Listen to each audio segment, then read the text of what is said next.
Hi everyone, welcome back to another video. So another question I've been getting a lot is, should I do the CFA, which is the Chartered Financial Advisor course after you become ACA or ACCA as a Chartered Accountant? So the CFA is slightly different to the accounting qualifications in that you sort of focus more on being an investment analyst, and it can take you into the investment world very easily. The big question is, do you need it? The CFA takes 3 years at least. It may take you a lot longer. It can take some people many, many years. There are 3 exams and they're all extremely tough. Just getting past level 1 is really, really difficult because I believe it's actually marked based on a quartile. So you have to be in the highest quartile to pass.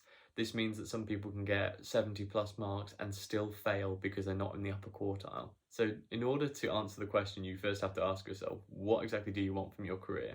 If you really are focused on becoming an investment banker, an investment analyst, running a fund, that sort of thing, then I think the CFA would be very useful. And the knowledge that you'll gain on that course will be slightly more specific than you will on the ACA and the ACCA. And it will certainly remind you of a lot of the concepts that you probably only skimmed over in the ACCA exams or the ACA exams. So I think it would be worth it if you're genuinely very interested in the investment world. If you are not super interested in working in investments, and only investments as well, may I add, or banking, if you're really 100% certain about financial services, then this is the one for you. But if you're not certain about financial services, I think this could be time wasted. It's very specific to being a financial analyst. And if you want to walk into any other industry as a finance professional, you'll be able to as an ACA or an ACCA. So to answer your question of, do you need the CFA? Do you want to become an investment banker? Do you want to be an investment analyst? And do you want to run your own funds?